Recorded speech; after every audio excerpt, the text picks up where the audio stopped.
It is the Headbangers Ball, and Carl and Reed of COC, or Corrosion of Conformity, are here. Welcome to the show. Thank you for having us. Now, you guys have been Jerky. called... What was that? Oh, nothing. Jackie? Jerky. Oh, Jerky. Wow, now we can start the questions a whole different way now. New record's out, very good. And you guys, I've heard people say, oh, yeah, there's a new band, COC, but you guys aren't a new band, are you? Band's been around for about 9 years. A lot of different incarnations. But this is the most cohesive lineup, we'd like to think. Mm-hmm. Now, how would you say, now, even though you've been around for 9 years, isn't this, in a sense, a debut album? I mean, first one on a that's being put out to the masses, right? Right, on a major level. Reed's been there the whole time. I've only been in the band for about 2.5, but I think this was COC's first chance to actually record a record and take the amount of time that they needed to take, and that wasn't always the case in the past. It was small budgets, you know, short amounts of time, that kind of thing, and now we had the chance to go for it.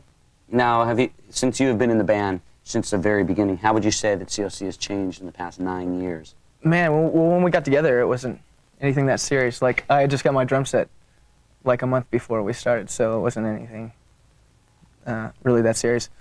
And the whole time we were doing it, it wasn't really clicking like it does now. Like he was saying, he'll talk now. Well, no, the band, I mean, just never had the chance. Lighten up, guys. I was Am I sweating? in the band up to 2 years before we hit the studio, and a lot of people were like, why? Why did you wait so long? And I think it was a really good thing because it gave us 2 years to gel and to really craft some really good songs and hit the studio and do it right, you know. Let's take a look at their video when we get back with COC. Just after these commercials, we'll watch Dance of the Dead from COC. But watch these commercials first, and then we'll be back. That's all you got to do. Stick around. Carl and Reed of COC are here. And when you started, people say, again, here I go putting labels on bands, but you were sort of a punk band. Crossover, perhaps? A crossover between a punk and you started, but you were never from Seattle. No, never from Seattle, from Raleigh, North Carolina. Raleigh, North Carolina. Now, when the band started off, were you sort of a punk band? Yeah. I mean, were you playing in the punk scene? Yeah.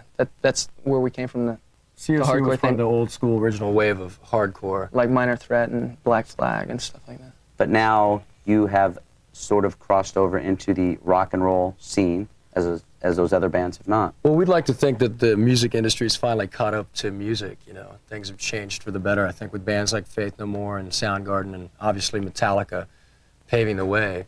Finally, the music business is understanding that this is viable, you know, and that kids actually want to listen to this kind of music and not just the stuff that we were hearing on the radio and seeing on MTV. Because we are hearing your songs. I mean, we're seeing the COC video on MTV, and I mean, it's got to be a trip, especially for you being in the band for 9 years, now to see things really starting to go for you. I mean, is it a strange feeling? Yeah, definitely. I mean, we've been doing the underground thing the whole time, doing van tours and now you're on Headbangers Ball. Dude, now we're on Headbangers Ball. We've made it. Now, we made it to the from big time. here, who knows where it'll go. Next Cleveland. And so, it's definitely been a big thing. This is the first time we've had a record company really get behind us. Actually behind the band, understanding the band, giving us creative freedom and, you know, having some respect for the band. That's the main thing. That's about time. The band's been ticking away for a long time, and finally people are taking notice, you know. Well, we're about to play the video Dance of the Dead. Is there anything you'd like to tell us, like about the hospital scenes? Is there any hidden symbols in the video? We did it with that great company known as H-Gun, and a lot of your viewers, I'm sure, have noticed the 9 Inch Nails video and the Ministry and the Jesus Christ Pose, Soundgarden. Yeah. So we were all pretty much inspired by what we'd seen, and we said, let's go for it. So the hospital scenes, I don't know what they mean really. I figure it out. The live scenes, are those like in a garage or something? I mean, it seems it's not kind of like big a venue thing. No, it's kind of like space. a pseudo practice space, kind of, you know. Is that in fact where you practice? I can't tell a say lie, yes. man. In Chicago. Yeah, of course. In Chicago, When we're in that's exactly Chicago, where it we is. jam. Okay, well, here is the video, Corrosion of Conformity with Dance of the Dead. That was Corrosion of Conformity with Dance of the Dead, and Carl and Reed of COC are here. The new album is out in your stores. It is called Blind. Very good songs on it. Vote with a Bullet. You mentioned a little bit earlier H-Gun doing videos. The starting of Vote with a Bullet reminds me a little bit of Ministry. Just the way the vocal effects that you put in it. It's kind of the aberration on the record. Actually, I don't sing on that one, but Pepper sings on it and did a great job. What can I say? Vote with a Bullet. I think it speaks for itself, considering the times we're living in. Yeah, pretty timely tune. Now, speaking of the times that we live in, tell me a little bit about the North Carolina Progressive Network. That's a group, me and some other folks, that were really involved in the Harvey Gantt campaign, which was a candidate who went against your buddy Jesse Helms. Oh, my buddy. It's your buddy Jesse Helms. Yeah, everybody's. You've had him on this show before. Oh yeah, we have coffee together all the time. Yeah. Me and some other folks worked really hard on that campaign to defeat him, and well, we lost. It was really close, but saw a need to keep folks like that together, because in this time in our country, we need to keep that network of progressive thinkers together. And there was a lot of people left over, and we just all have the same political views on certain issues and get together and make a stand on it. Yeah. Do any of those political views ever come out in your music?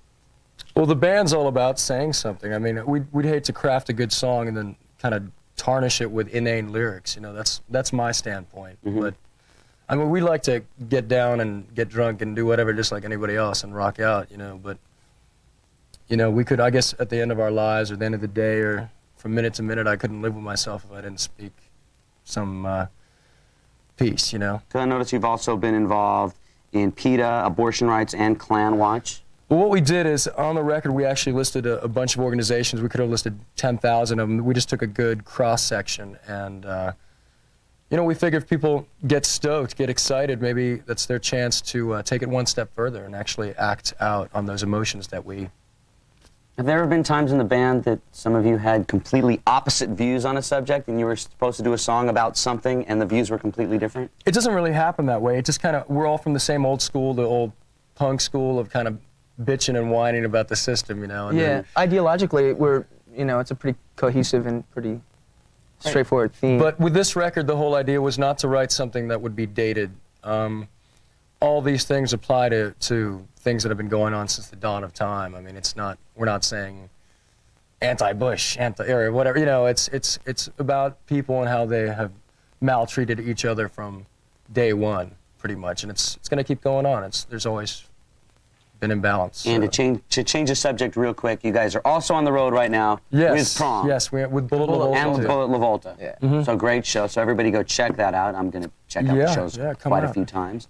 And thank you very much for stopping by. Good luck with the tour and with the new record, Blind. Check it out.